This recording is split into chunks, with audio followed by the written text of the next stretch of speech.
Adoor Kadampanad village officer മനോജിന്റെ ആത്മഹത്യയിൽ ജില്ലാ collector report തേടി. RDO നൽകുന്ന റിപ്പോർട്ട് ലാൻഡ് റവന്യൂ കമ്മീഷണർക്ക് കൈമാറും.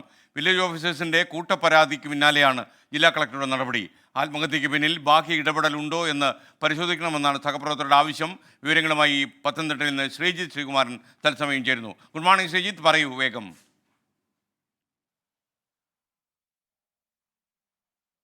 SKN ഈ മണ്ണെടുപ്പുമായി ബന്ധപ്പെട്ട് കടമ്പനാട് വില്ലേജ് ഓഫീസിൽ CPM-ന്റെ പ്രധാനപ്പെട്ട നേതാക്കളുടെ അത്തരത്തിലുള്ള ഭീഷണി മനോജിനുണ്ടായിരുന്നു എന്നാണ് സഹപ്രവർത്തകർ പറയുന്നത്. കുടുംബവും സമാനമായ രീതിയിലുള്ള പരാതി ഉന്നയിച്ചിരുന്നു. പക്ഷേ അവർ രേഖാമൂലം ഇതുവരെ പരാതി നൽകിയിട്ടില്ല.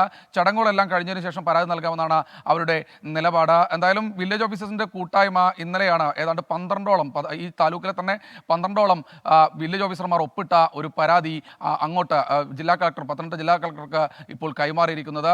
ഇന്നലെ കൈമാറിയ പരാതി പോലീസിനും അതുപോലെ തന്നെ ലാൻഡ് റവന്യൂ കമ്മീഷണർക്കും അദ്ദേഹം കൈമാറിയിട്ടുണ്ട്. ഉടൻ തന്നെ റിപ്പോർട്ട് നൽകണമെന്നാണ് ആവശ്യം. എന്തായാലും മനോജിന്റെ മരണവുമായി ബന്ധപ്പെട്ട് മൊബൈൽ ഫോൺ അടക്കം കാണാനില്ല എന്ന ആക്ഷേപം ഉയർന്നിരുന്നു. പക്ഷേ പിന്നീട് അത് സ്വിച്ച് ഓഫ് ചെയ്ത നിലയിൽ വീടിനുള്ളിൽ നിന്ന് തന്നെ കണ്ടെത്തുന്ന ഒരു സാഹചര്യം ഉണ്ടായി. ഇത് ഫോറൻസിക് ലാബിലേക്ക് പരിശോധനയ്ക്ക് അയക്കാനാണ് പോലീസിന്റെ തീരുമാനം. ഇതിൽ നിർണായകമായ രേഖകൾ ഉണ്ടാകുമെന്ന് തന്നെയാണ് ഈ പറയുന്ന ബന്ധുക്കളും അതുപോലെ തന്നെ വില്ലേജ് ഓഫീസേഴ്സിന്റെ കൂട്ടായ്മയും ഇപ്പോൾ പറയുന്നത്. SKN. Okay, thank you Sreejith.